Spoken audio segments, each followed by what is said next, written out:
Good morning. What do you think about the tree? Something, and that's amazing. Wow, all our VBS folks, and yeah, you can clap for the tree. Hey, for the tree. I'm expecting some Keebler elves to come out of there at any point in time. Oh, yeah, you never know. The winds of change are always blowing. Not through my hair, unfortunately. I miss that. But they are blowing. The winds of change are always blowing. Think about your life and the changes that you've seen in your lifetime. I mean, a long time ago when the Earth's crust was still cooling, you had to get out of your chair to change the channels on the television. Some of you remember that, correct? You're going, no, we're much younger than that. We don't know what you're talking about. I bet you remember this. This is so barbaric. You had to go to a prehistoric place called a video store. Have you heard of that? To rent a blockbuster movie on Blu-ray or DVD or wait for it, VHS. Some of you have done that? Yeah, these are old people here. Absolutely. The winds of change have blown. It's different now. The information that's out there, we always talk about this is the information age, and then there was an age before, agricultural age before that, and Stone Age, whatever it was. But we talk about the information age. By the year 2000, total information that was out there was doubling every 4 years. 19 years later, it's doubling really a little bit less than every year. So here's what that would include. The information available for you in, say, one online news feed is more information than a person 500 years ago would have had in a lifetime. So you get more information in a single day than a person 500 years ago would have in an entire lifetime. Everything changes, and it's changing faster, faster, and faster. Now, this is not just through your lifetime. Since 2000, the turning of the millennium, the big day that we thought everything was going to shut down, but it didn't. Since 2000, the winds of change have turned into a hurricane, a tornado, a tsunami blowing through our lives. And so just in those 19 years of the 21st century, a lot of things have changed. Since 2000, back before 2000, smartphones did not exist. The Twin Towers were still carrying the skyline in New York. A man by the name of Mark Zuckerberg was just learning how to drive in 2000. The airwaves were dominated by Santana and Rob Thomas and a little-known football player from the University of Michigan named Tom Brady was being drafted 199th in the NFL draft. We all knew he was going nowhere. But a lot of other things have changed. You may or may not have noticed. So here are a few ways your life has radically changed since the year 2000. Your life has changed since 2000. Smartphones. How many of you have a smartphone? Okay, that would be most everybody. Some of you remember previous incarnations of the phone. Did someone have a Nokia phone? Did you have a Nokia phone? Or a BlackBerry? Then you got the first. My wife Rebecca had a rotary cell phone. That was really cool, but she's old school, so that's how she rolls. 95% of Americans have cell phones. 95% of Americans. The other 5% are toddlers and infants. Okay, so 95% have cell phones, as opposed to 60% in the year 2000. 60%, 95% now. And here's what results from that maybe you haven't thought about. You don't memorize anyone's telephone number anymore. Do you? You don't know anybody's phone number. You don't know your own phone number. Nobody memorized that. How many of you, by show of hands, can still remember your home phone number when you were growing up? Look around you. The rest of you, these are called old people. Okay, that's right. How many of you who are married? Seriously, how many of you who are married? You don't know your spouse's phone number? You couldn't recite it. If I ask you, you go, no, I just punch in her name or call out her name. I don't know what it is. We don't memorize phone numbers because smartphones have changed all of it. The internet has changed the way we do everything we do. You're not only on the internet, you're on the internet more than you're not on the internet. In the year 2000, 41% of American adults were online. Now it's over 90%. And some of you are online even right now. How many of you are online right now? You're going, I'm sending some messages, putting a Twitter out there. Yeah, I'm listening to your sermon as well, as far as you know. Connected to this, social media. Social media, Facebook, Instagram. More than 2/3 of Americans are on Facebook. All the time. 3.5 billion people around the world on social media. That actually grew by 9% last year. Imagine what will happen this year. 20 years ago, the only social media was AOL Instant Messenger. How many of you were ever on that? AOL, gosh, a lot of you. Yeah, my wife is dialing that up right now on her rotary cell phone. Absolutely. Instant Messenger. Well, here's some other big changes since the year 2000. Just since the year 2000. Huge changes. Selfies are considered totally normal. Think about this. If before the year 2000 you'd have gone to a public place and started taking pictures of just you, people would have thought you were the weirdest or most vain person they had ever seen. Now when you do that, it's called Tuesday, and everybody is doing that. No one notices. Completely normal. Try this. Smoking vanished from restaurants completely since 2000.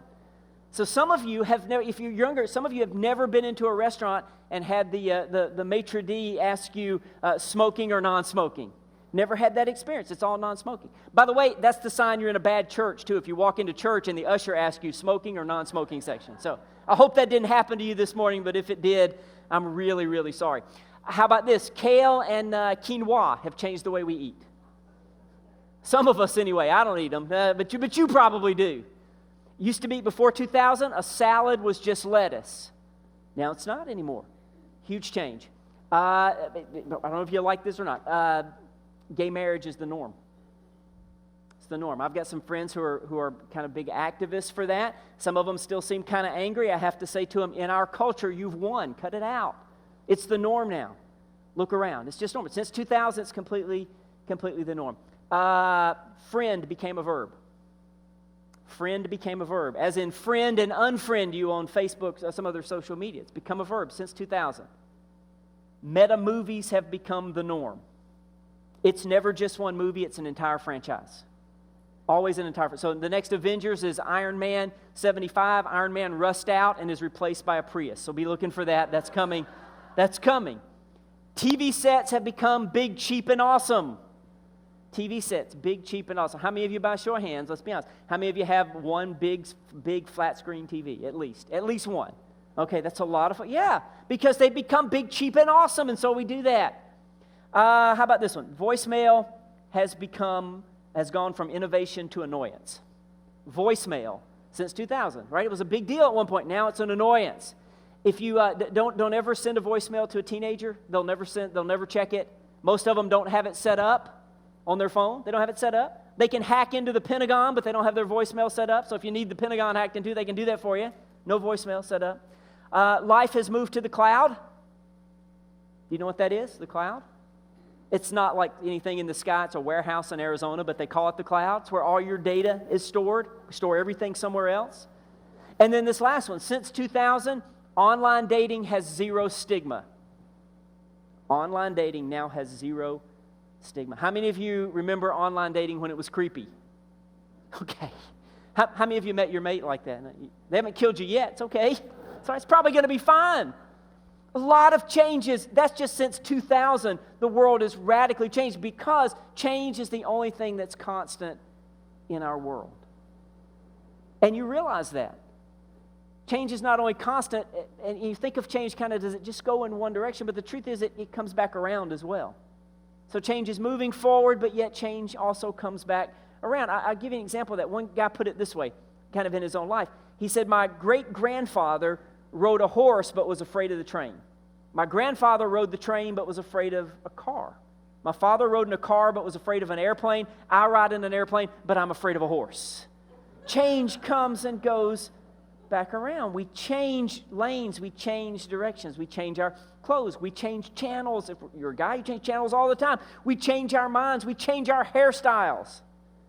Some people worry about their hair turning gray. I just worried about mine turning loose.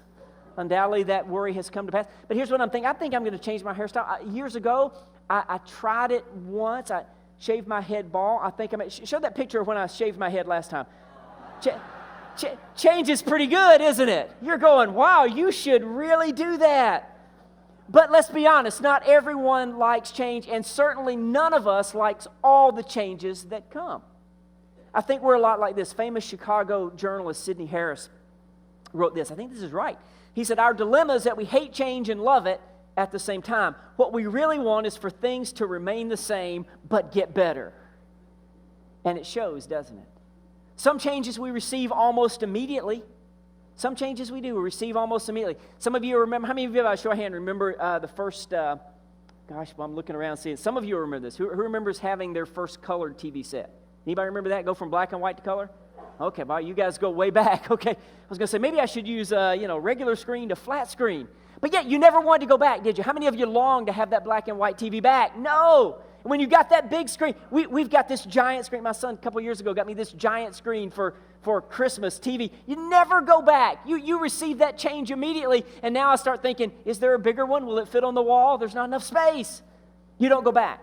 When you got air conditioning, you don't go back. New car, you don't go back. Some things you receive immediately. The great new medical inventions and treatment and medicines. How many of us go, oh, it's terrible. I don't want any of that new medical technology and stuff. You say, no, we receive that immediately. My wife, Rebecca, when we lived in Louisville, she was a weekend manager at the Ronald McDonald House. Do you know what that is? They don't have hamburgers there. So it's a different place. But it's run by McDonald's. If your kids are coming to have surgery at a children's hospital, it's a place where families can stay for free. It's a great, great ministry. Well, the interesting thing she found is in Louisville, families would come, some of the Amish families would come and bring their children. So Amish families, it was funny because at the Ronald McDonald House, she'd have to show them how to use a vacuum cleaner and everything because they didn't have electricity. They didn't use electricity, didn't have cars.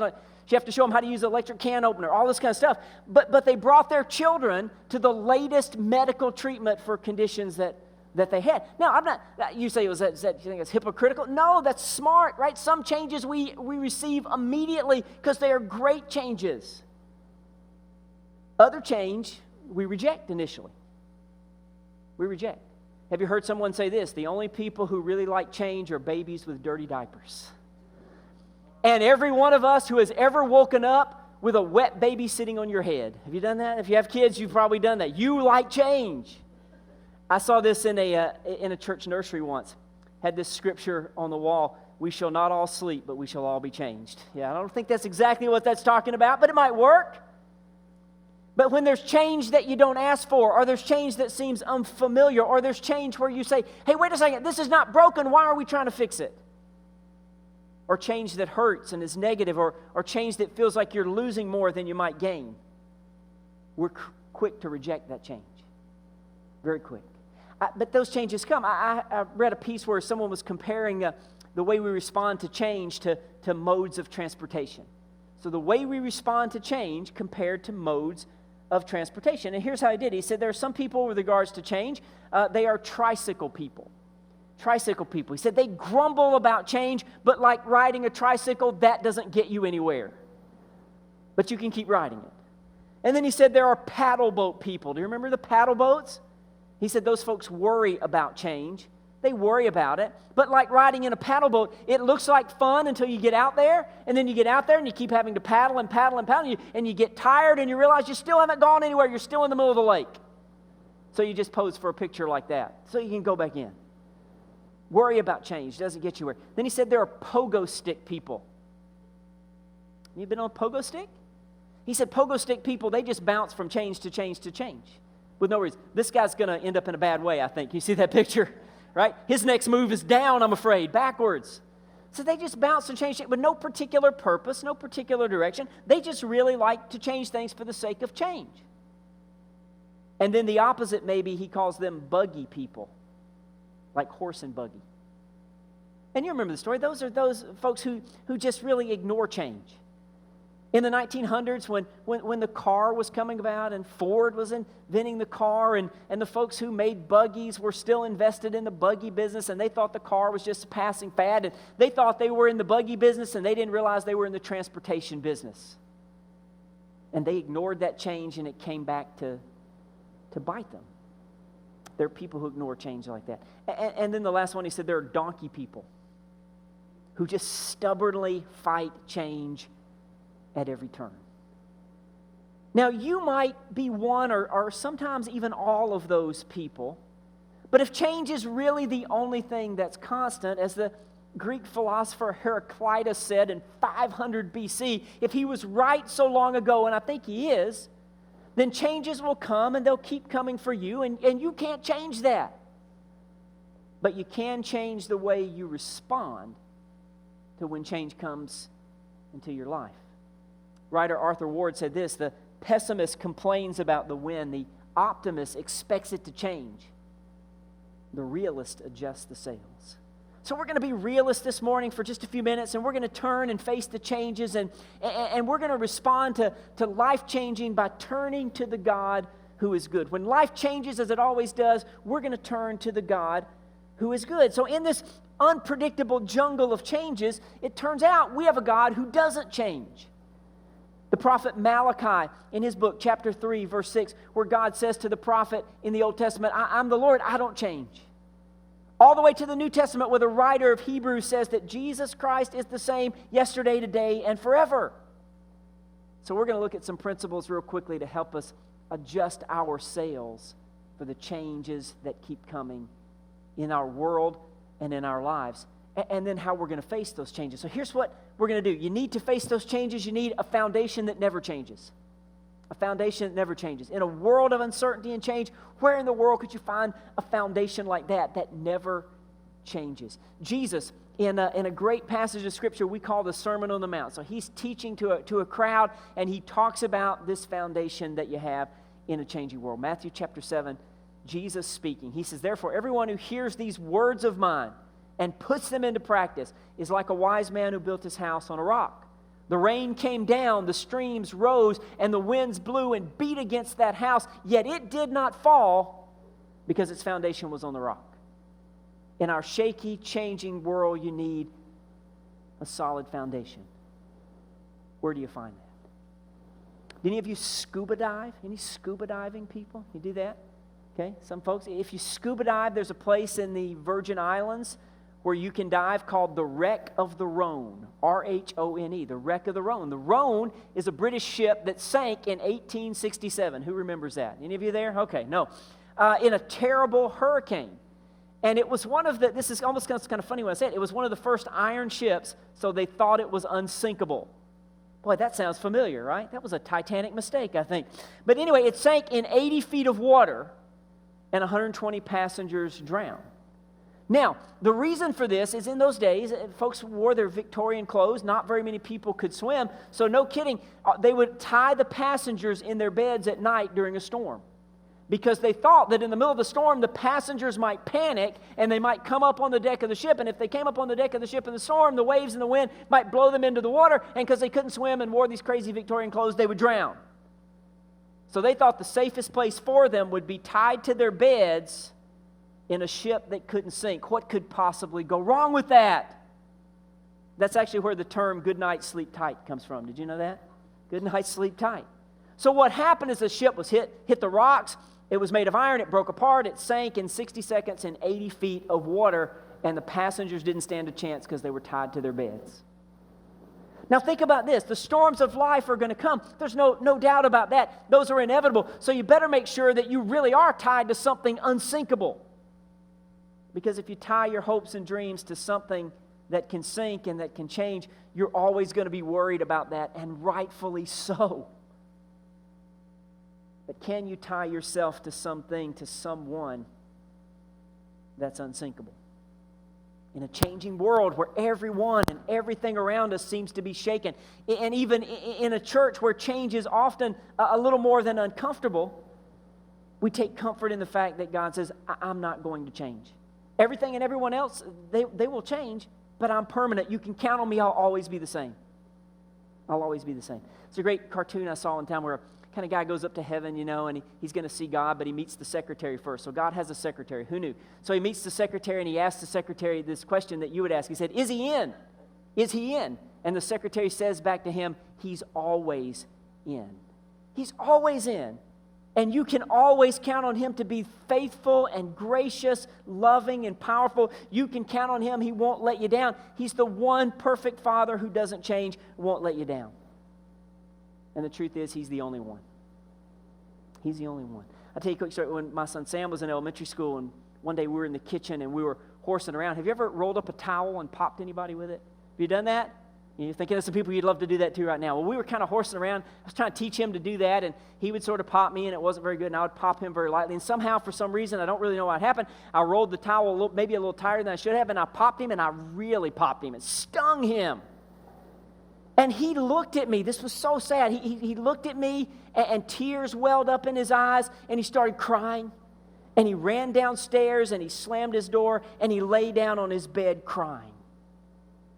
Well, that was yesterday. He's better today, so it's all right. But I was like, oh my gosh, what have I done to my little boy? And I suddenly felt so guilty. And I turned to Rebecca. She was in the kitchen. I said, I should have hit you with a towel instead. What am I doing? She said, I'd have knocked you out. So that you don't want to do that.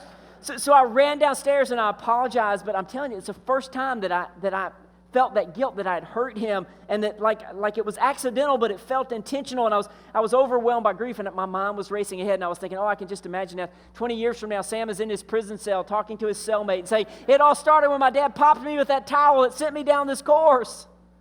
And if I had any doubts, that incident reminded me that I wasn't a perfect father, and not only would I let him down, but I could actually hurt him. And nothing reminded me more than he needed a father more perfect than me. Your kids need a father more perfect than you, a mother more perfect than you. They do. They need you, but they need a father more perfect than you, and you do as well. And the good news, the great news is that you have one perfect father who will never let you down, and you can build your life upon him. You can build your life upon that foundation, a foundation that never changes. Here's the second thing. You need flexibility to accept change. God never changes. His word never changes. But I need flexibility to change a lot of other things in my life and in our church. Church often has a reputation of not changing, don't they? Church has that reputation. Have you heard this old joke? How many Baptists, this is a Baptist church if you don't know that, how many Baptists does it take to change a light bulb? Do you know how many Baptists change a light bulb? Change? What do you mean change? My grandmother donated that light bulb. We're not going to change that. That's just for that. How many of you, honest, let's be honest, how many of you have ever been in a church and the church made some changes that you didn't like? Raise your hand. I've been there. How many of you have been in church and the church made some changes? All right. How many of you were those changes here at First Baptist? No, just don't do that. They'll say, Pastor, you made those changes. What are you doing? Yeah. Change is one of those things. Sometimes we don't like it, but we have to be flexible to deal with it. God's word never changes. The message never changes. Our mission never changes. That to reach out to people with the love of God that he's put in our heart, it compels us to reach out. We're going to help folks find and follow Jesus Christ. That's what discipleship is all about. That's our mission. We're going to keep doing that. We're going to do that in an even greater way. But sometimes the methods change. And sometimes they're changing. I would ask you, you heard Joshua announcing some of those, hopefully, really in some ways, short-term changes that we've made in FBC Kids for the rest of the summer and the fall. I hope that you'll be flexible on those things. I know some of those things are inconvenient, but we are really trying hard to build some momentum and some energy in that ministry to accomplish the mission that God has called us to accomplish here in our community. So I hope you'll be flexible about that. You need that kind of flexibility to navigate any change. We need it in the church as well. Here's three. We got to go. You need a faith that adapts to change. Change is the only thing in life that's constant. Sometimes change is exciting and joyful. Other times it's painful. And in this life, you're going to get both kinds of change and everything in the middle. You need a faith to be able to adapt to that change. Old Testament story. Remember the Old Testament story? The people of Israel, they were slaves in Egypt, and God brought them out of Egypt, and they got to the Red Sea, and God parted the Red Sea, and they got through, and so they got away from the Egyptian army, and they were out in the desert, and they were delivered, but they didn't have water, and so they were thirsty, and they were hot, and they were hungry, and they were out wandering in the desert for 40 years, and they started complaining and thinking about going back to Egypt in the old days, and they said, we should go back there, because at least we had food and water, and they forgot about the fact that they were in slavery, and nobody liked that, but they said how great it is, we could drink all the water that we wanted, we could eat all the food that we wanted, if only we could go back to Egypt. They forgot about all the bad stuff. They just remember the good stuff, and there wasn't much good, and so they griped and they complained, and God sent them laps around the desert for 40 years until they learned to adapt to change. Life constantly changed, the good and the bad, but you need to have faith that'll move you from whatever painful change you're going through to the promised land that God has for you. You need faith that'll do that. Here's how you exercise that faith. Here's how you develop that. Express how you feel to God when you're going through some kind of change. If you're going through a painful or difficult change, if that's you this morning, express how you feel to God. Philippians chapter 4. Don't worry about things. Pray about it. Tell God what you need. Tell God how you feel. And then thank Him for what He's done. So I hope that in the midst of even doing that, expressing to God about how you feel about painful or difficult changes, realize that those changes will bring new opportunities. And you can expect that. That would be the second thing. Expect God to work in the midst of that. Romans 8:28. Not everything is good, but God works all things for the good of those who love Him. Let that be you. And those who are called according to His purpose. You as a follower of Jesus, that's you. Expect that God is going to show up and do great things, even if you are in the middle of some very difficult change. It's that kind of faith that will get you from the pain where you are to the promised land that God's going to take you. And the third thing, and then encourage one another in the midst of that. That's why we all need a church community. That's why we need a church family. That's why we say, hey, no one does this sort of Christian life. No one follows Jesus by themselves, because we need each other both to be encouraged and to encourage.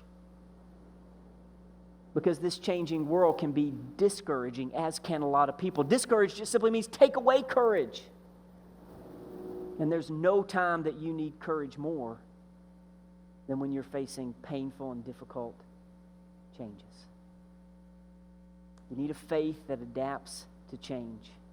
And if your faith is in Jesus Christ, you have a faith that can adapt to whatever change comes your way. And then last, to turn and face the strange changes, you need a future that embraces change. Listen, change is part of God's good plan for us. It's not accidental that the only thing constant is change. God stays the same because He's perfect just like He is. But contrary to popular opinion, He's the only one. You and I, we need to change. And the Bible is full of promises and stories of God bringing change to His people. Revelation 21:5, He was seated on the throne and said, I'm making everything new. What a promise of change. I'm making everything new. All kinds of changes that God will bring into your life. Psalm 40 says that God will give you a new song to sing, a song of praise to our God. The prophet Ezekiel says, when you need it, God will give you a new heart. Take away the heart of stone and give you a tender heart full of love for God. Isaiah says He'll give you a new name because your life and your future has a new destiny in Jesus Christ. When life changes, God is not only good, but when life changes, God will change you again and again and again. Each and every time, making you more like His desire for you and your destiny to be like Jesus. To be like Jesus. I love the old Peanuts comic strips. You know, Peanuts, Charlie Brown, Lucy, Snoopy, all those. I love those comic strips. This is probably my favorite one because this is the one my wife says to me all the time. All the time, every day. Well, maybe I'm exaggerating, maybe not. We'll see. But in this particular one, it's Lucy and Charlie Brown. And Lucy says to Charlie Brown, she said, I would like to change the world. That's a great thing to do, isn't it? Everybody wants to change the world. And Charlie Brown asked her, but where would you start? Where would you start? And Lucy very simply, pointing a finger directly at him, says, I would start with you. I would start with you. Everything changes. But God's in the business of changing the world, and He starts with you and with me. He's the permanence in this changing world. And through Jesus Christ and His death and resurrection, He'll permanently change you. Therefore, if anyone is in Christ, he's a new creation. The old is gone, the new is here. When life changes, God is the permanence in this change. God is permanent. Never changes. God is permanent. But you and me, we still need some change. And the God who is permanent is in the changing business. Changing you and me. Day after day after day. Until we are more like His Son and our Savior, Jesus Christ.